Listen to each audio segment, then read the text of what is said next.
Hello everyone, this is the video lecture for Pre-Calculus section 4.5, Exponential and Log Equations. This is the big one. So, there's nothing new that I need to tell you about. We're going to talk about new stuff, I guess, as we go through each question. Each question has its own style, its own strategy, and so we've learned a lot of different things, and there's still more to learn. I just don't have a set way of doing any one of these, and that's okay. So let's get going, and we'll get through it together. Okay. So 45008, e to the 1 minus 4x is equal to e to the 5x minus 2. Now, when they're saying like equations and stuff, they're basically saying solve for x. Every single time, as far as I can see, that's the goal here, solve for x. Well, this one's super easy because the e's actually cancel. We like that. That's a good thing. I'm going to move this guy over, move that one over. Again, add. So I got, 3 is equal to 9x, divide, x equals 1/3. There you go, 1/3. Well, that was super easy. Not everyone will be that way. 4 to the 2x minus 1 is equal to 3. Now this one's interesting because, well, let's say instead that you had a 2 right there. Couldn't you rewrite this as 2 squared, combine, powers of powers multiply, and then you can cancel these guys, and you can start solving. So that's like a whole other problem. Now that's not what we're doing. I'm just saying there's styles that where you can cancel these still. Looking at this particular problem, though, in our particular set of numbers, we can't do that. We got a 3 instead of that. So 4 and 3 don't relate, really. So what do we do? I guess kind of the easiest way is that you can do your friends. Again, I've been using that with you a lot. Log form. You're just changing it to logs and stuff like that. So you got log base 4 of something equals something. And the 4 and the 2's, x's and whatever, they're no longer friends. 3's by himself. Now he's got a friend there. So you got log base 4 of 3 is equal to 2x minus 1. Solve for x. Well, if you add 1 to both sides, be careful here because you cannot add that 1 inside and make a 4. It doesn't work like that. Once you have a log or an ln, it's locked in. Whatever you got inside, it ain't coming out. Nothing's going in. Divide the whole thing by the 2. So you got log base 4 of 3 plus the 1, all divided by 2. I like this answer. That's actually my answer. WebAssign, on the other hand, uses this guy. We've got 1/2, 1 plus log of 3 over log of 4. Okay. Now, what did they do there?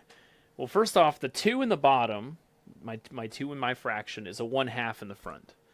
The 1 plus, you can see, is the same. And then that 3 and 4 log over one another is just the change of base formula. So these are equivalent. They're the same thing. I don't know what WebAssign's going to take. I'm going to leave that up to you to find out. Like, does it accept this? Should I keep going and make it like that?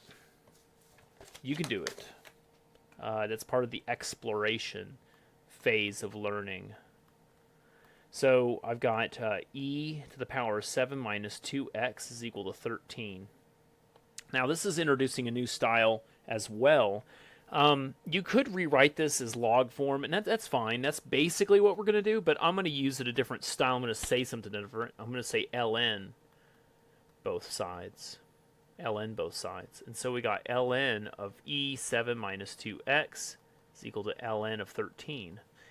E and ln cancel. That's why I did ln of both sides. So that I get this guy here is equal to ln 13. I don't know what that is. It's just a decimal, but we can start solving for x again.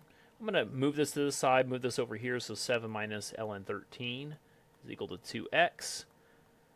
Divide by the 2. And here we go.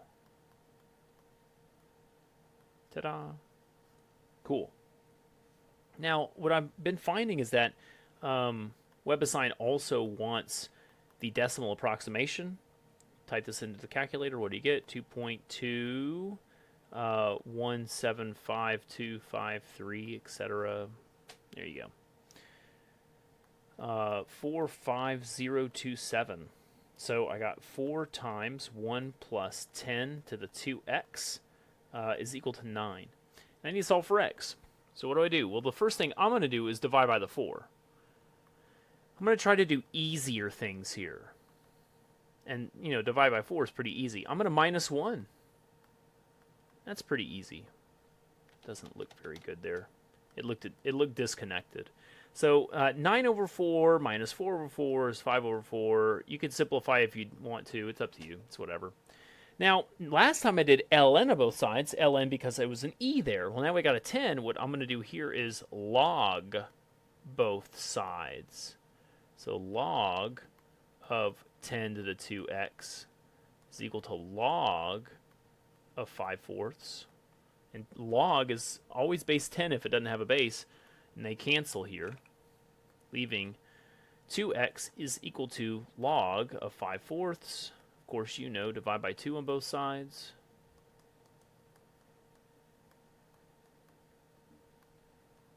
Just like this. There we go. Again, what are they looking for in their answer? Like, what is the WebAssign answer? What they actually had in this particular case, and I mean, it might be better or both might work or whatever, they got this guy, which I'm telling you is the same thing. This is the same thing. There's no difference here. Quotient rules split it up. So either way is fine. I hope that WebAssign would accept this. I'm pretty sure. But, it's good to explore and try new things. What's the decimal equivalent? Is 0.48455, etc. Keeps going. Okay. Next one. 45042. So I got 7 to the power of 4x minus 7 to the power of 2x minus 42 is equal to 0. Solve for x. And this thing should look near impossible. Now, I know that in your college algebra math 1414 class here at Central Texas College, you had this particular problem on your homework and perhaps maybe a quiz. That's fine. So you had one homework problem in the entire course. Of course, now you're an expert at this, right? Well, no. I'm not assuming that. I'm saying you probably have seen this. This might be recognizable, but I'm not going to assume that you just know it. So that's why we're doing it. What do we do here? What we're trying to do is push this into quadratic form. Something kind of like x squared minus x minus 42 equals 0. Notice this guy. Is this one something that you could factor down? Could you do a factoring with this guy? Oh, yeah. Was it 7 and 6? So, cool. That's great, but that doesn't help me because obviously that's not the same thing. Well, right. We can't use x, so let's use y instead. Now you're thinking, well, now you're just being, picky in particular. And that's true. I'm making a substitution. I'm saying that, and so hold on, what is this? Minus 7 plus 6? Yeah. What I'm saying is if I can somehow get these two the same, then I can, re-plug it back in and get an answer. So how's that going to work? Well, I'm telling you to always look at the middle term, regardless of a number being there. That's a 1 right there, by the way. But this middle term is determining for you what your y is, or sometimes we use u as a u substitution or something like that. This is what you're going to be looking for. So let me rewrite my original in a new format. I'm going to say 7 to the 2x squared minus 1 times 7 to the 2x minus the 42 equals 0. It's the same exact same thing. It's just a little bit different, okay? Notice that my 2 squared kind of stuff, well, powers of powers multiply to make a 4, so that's how you get your 4 there. And I'm using the parentheses to block that guy off. This now is y squared minus 1y minus the 42 equals 0. So what's going on here is that I use this chunk, this piece, as my substitution for y or for u or whatever kind of letter you want. I'm not personally a fan of doing this substitution letter anyways, but I wanted to show you the process and style so that you can, do it for yourself. What I like to do personally is I just jump to the answer because we kind of already know about this stuff, and it's not too hard. I'm going to factor again, so I'm ignoring this guy. He's not bad. I'm just ignoring him. I'm going from here to here, and so it's the 7 to the 2x right there and there, and I'm factoring it. Well, just like we were factoring up above, is the same kind of thing. I got a -7. I got a +6. So we can basically say I went from the very first style. I rewrote it with the middle term in my I. I'm thinking along the lines of the middle term. So middle term squared, middle term, and then just a constant. And then I just have that same middle term right here and right here. Okay, that same middle term every single place. That's the key here. So how do I actually solve for x at this point? Well, I'm going to take each one separated, and I'm going to set it equal to 0. Now, some of these will work, some won't. So I'm going to move the 7 over. And notice that that's 7 to the 1. I can cancel these guys. X equals a half. On this side over here, when I move the 6 over, it's not like, oh, it's not a 7, so it's impossible. Well, no, the problem is that I have an exponential equal to a negative, and it's just not going to work. I'll show you. I'm going to ln both sides. This is the proper use. If you had like a +6 right there, you would ln both sides. But I'm going to ln both sides just like I should. And I'm doing that so I can bring that 2x down to the front. But the problem is that I got this ln -6 business. And that's not good. You can't do that. That's error, I guess you can say. So regardless, you divide, get x by itself. Doesn't matter. You still got an error. You got something, a problem here. So that's not going to work. I guess you could say that like this is your only answer. Okay? And, well, there you go. Another way that I often like to think about it, this is just a rule of thumb. If you have 2 answers, you should probably double check. Now, what's funny is that with this problem, that makes sense. Everything's fine. And like coming from my math lab back in algebra, you would be having that same thing. If you have 2 answers, you probably ought to double check. I use that a lot in that class. What's funny is that the next few questions have 2 answers, and they both work. So I know that it might seem like, oh, well, going forward, do I really have to double check anything? I would still say yes. Okay, so even though these next problems are going to circumvent that rule, I would still say double checking is a good thing. Technically, you should double check every single time. I just know that that's nearly impossible given the time that we have, to do homeworks and all that kind of stuff. I certainly do not do it. So solve for x. Lots of logs and everything like that. Well, the first thing I see is that I can move that 2 up as a power, and that these guys will combine into a single log.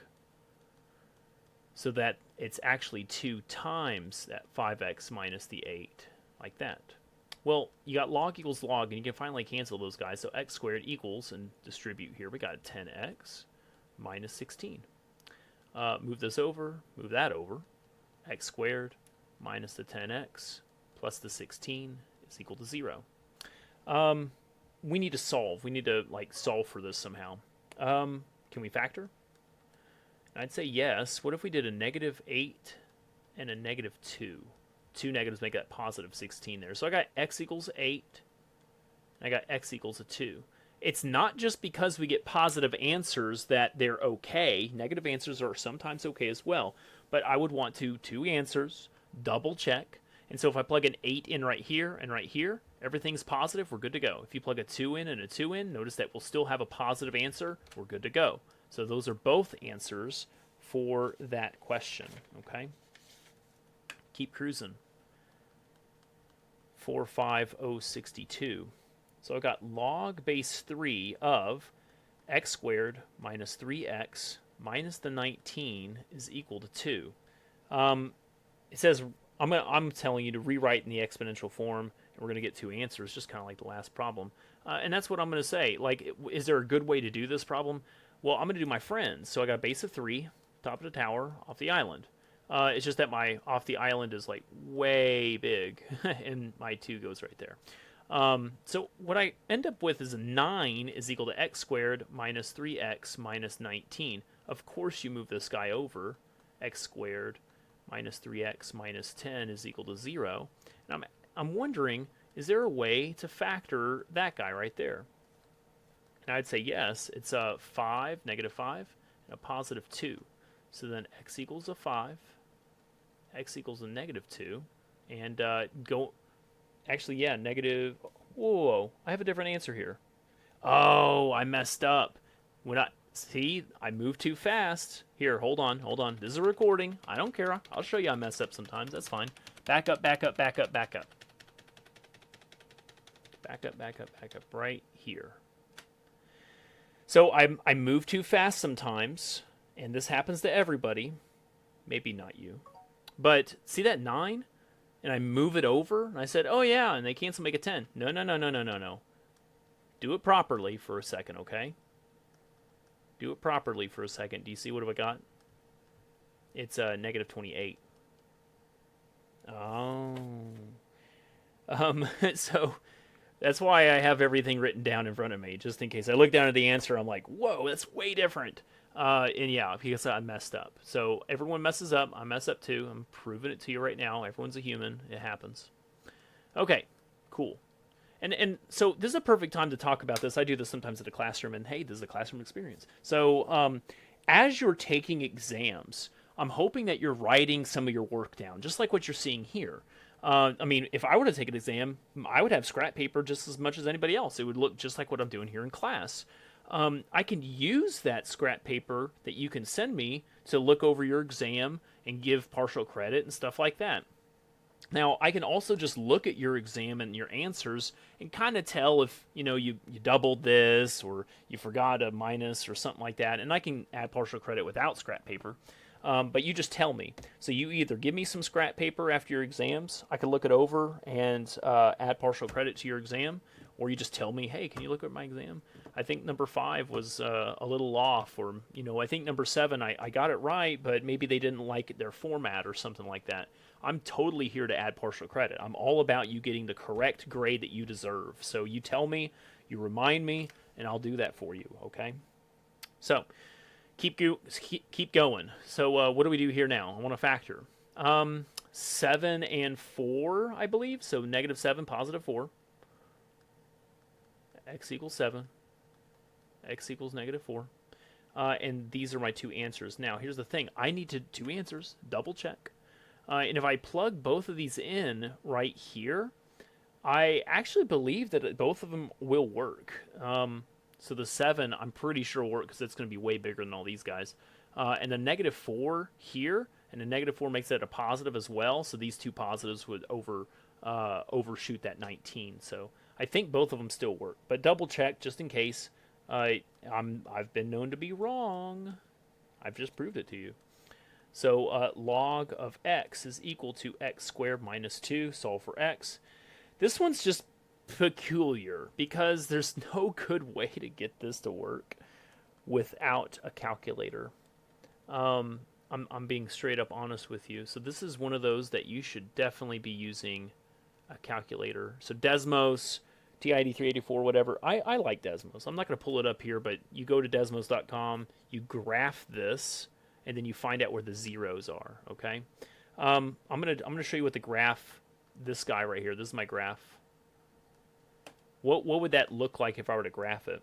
Well, it has something that looks kind of like this. It just looks like that. And you're like, oh, yay. Well, there's two answers here that we're looking for. This guy right there is 0.01, and this guy over here is 1.47 in Desmos.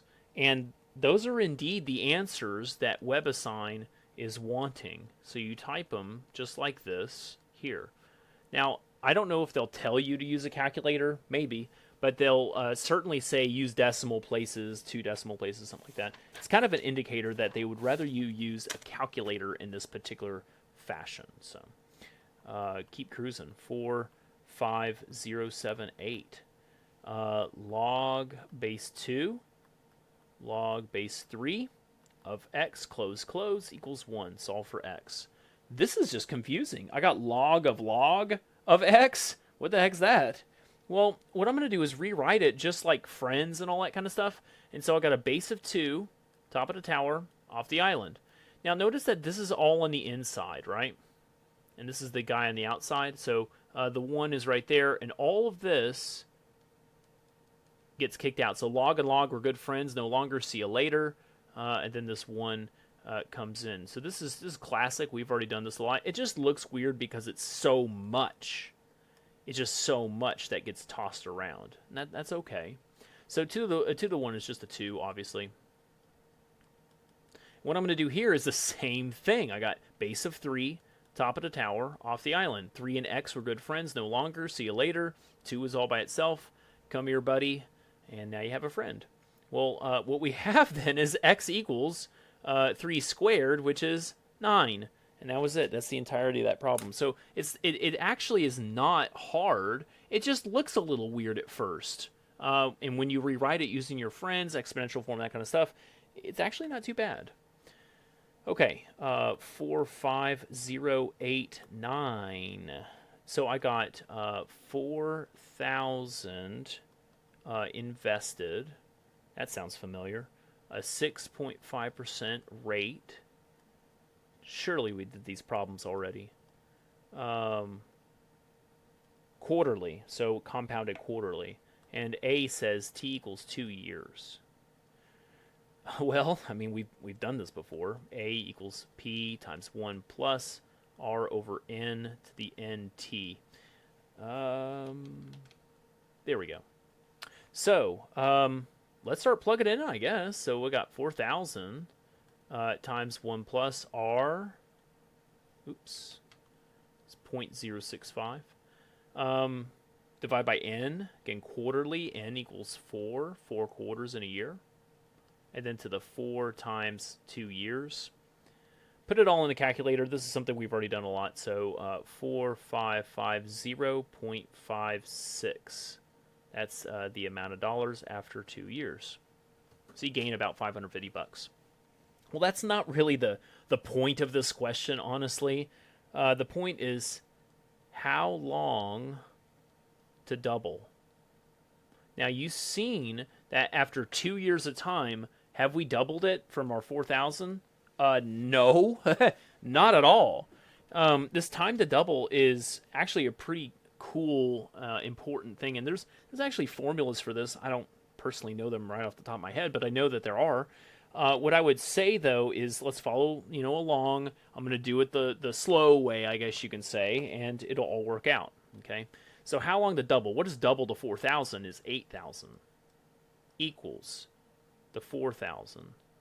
1 plus my rate at 0.065 quarterly divided by 4 to the power of 4 times t. Notice the t is in years, right?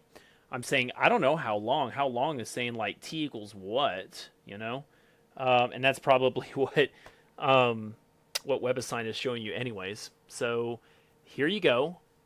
Solve for t. Now, I just want to go 2 different ways, kind of thinking back on a problem that we had a couple minutes ago. Remember how it was decimals for solving for x? It was a graphing problem. Here, we just did it. It was that guy, graphing. It's almost inevitable that you had to use a calculator, you had to graph it or something in order to find this answer. Because I'm telling you, there's no other way to do it. I'm just telling you straight up. Well, this one seems equally impossible. Perhaps I could just use a calculator. And the answer is yes. Yes, you can.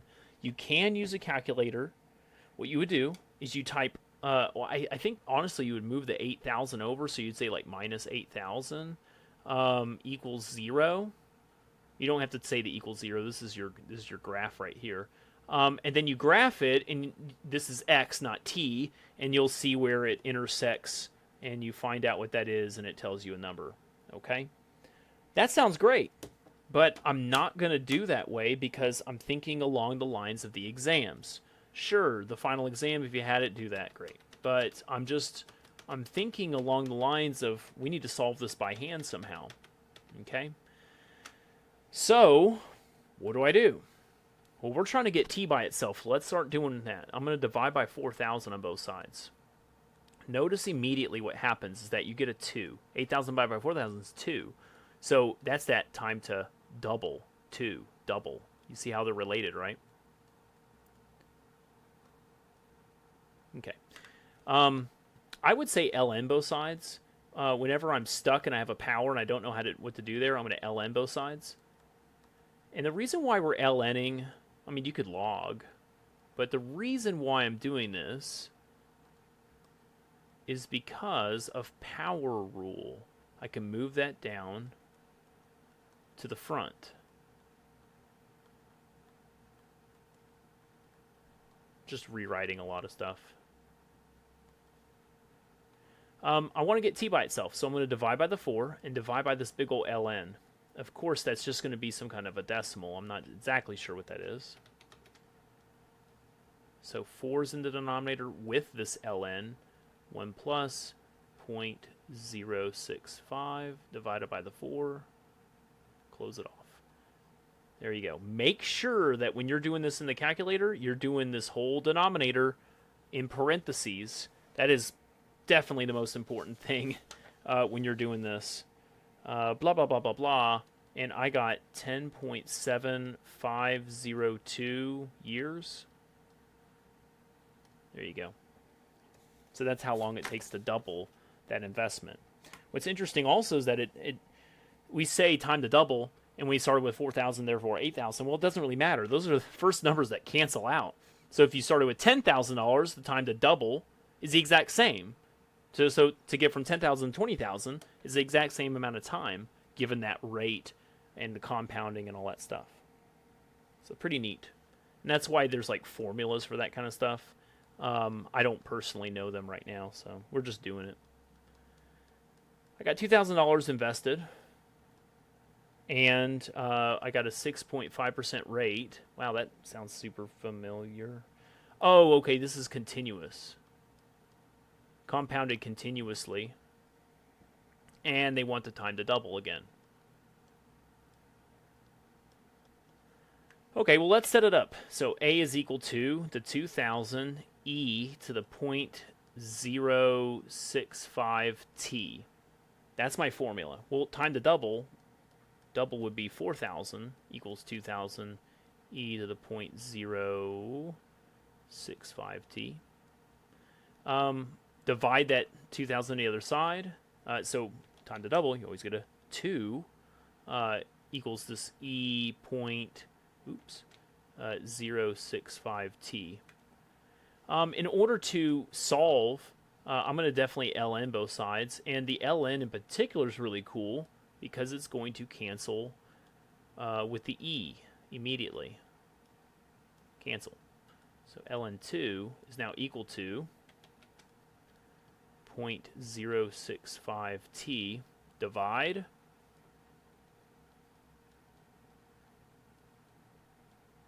and there we go. You know what's interesting? Time to double. You got 2 for double. You got your rate at the bottom. The end. Now this works particularly because of the compounding continuously. But as I've discussed in previous sections, the compounding continuously versus compounding quarterly or monthly or annually or whatever, you're really not changing that value significantly. So a quick estimate of what the time to double anything would be is simply this formula right here. ln of a percentage rate, ln of 2 divided by that percentage rate. And so that's your time to double. That's kind of like a rough formula that'll work kind of all the time if you had to really quickly get something. Okay, cool. Just, real world application, right? Real world application. I believe that this is the very last question now. It's a big one, so here we go. 45097. Did I just do that? No, 93. Okay. I was trying to get out of another problem. So P equals 12 divided by 1 plus 4e to the negative 0.7t. And they're talking about fish population. So I'm going to talk, this is my fish problem. One key note in all the words, because there's a lot of words, this is in thousands. In thousands. Like as in, when I get an answer, that's 12,000, 4,000, something thousand. Okay? Man, it's going to, like, aggravate me. I'll show you why. So, part A says, okay, well, I got 2 years later, so t equals 2, basically, okay? That seems pretty easy. So, 12 divided by 1 plus 4e negative 0.7 times 2. Let's put it all together in the calculator. And, well, I'm just assuming that my calculations were good last time. 6.041116. This is what I got, and that is incorrect. Incorrect. You have to type 6. You don't have to have a comma necessarily. 041.116 fish. Again, because it was in thousands, we have to convert over to plain fish, not thousands of fish, plain fish, and apparently then it's going to be okay. Whew. So, like, I've gotten so many questions about this in the past. So please, when you're going through this problem, remember this. Remember that, you know, it's not just 6 point whatever. That's 6,000. You know, it's just a tough worded problem. Okay, so watch out. So how long until we get straight up 6,000 fish? Now notice that they're very close, so we should get an answer similar to 2. Pretty close to 2. But we can't use 6,000 our answer from the original up here. That's not 6,000 right there. That's just a 6. See how I'm converting again? In thousands. In thousands. There we go. Okay. So now I go and solve. This is actually a logistic growth model. I don't know if we'll be seeing that again here later, but logistic growth models basically are not exponential. They grow exponentially, and then they start to level off at a certain cap, I guess you say, like a maximum. And this particular maximum is 12. It's that numerator number to determine what that maximum is. So the maximum fish that you'll ever get is 12, and again, 1,000. Okay, so how do I solve for t? Well, I'm going to get rid of this fraction by moving it to the other side. So 6 times 1 plus 4e to the negative 0.7t equals 12. I'm going to distribute. Well, actually, you know what? No. I'm going to divide by the 6 instead. You could distribute. I'm going to divide. I think it'll be a little easier in the end. See, I only got a 2, so that's easy. Even if it's not a simple one, you know, I think still dividing would still be easier than distributing. Divide by the 4.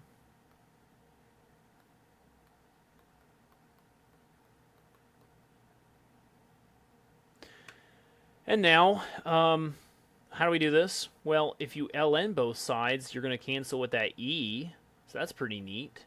See that ln'ing both sides is a pretty basic and common procedure. I use it very often. And sometimes it cancels, and that's cool. Sometimes it doesn't cancel. I have to move it down. I mean, that's technically what I'm doing here anyways. I'm moving it down. So either way, divide by the negative 0.7. And you actually get a positive answer in the end because ln of 1/4 is itself a negative, and 2 negatives will make a positive. I put this into the calculator and I got 1.9804. And again, this is years. It was very close to 2, which we were assuming given the fact that it was so similar to part A. Okay? That's it. That's all I got. So we're done. Whew, that was a big one. Thank you very much. Have a great day.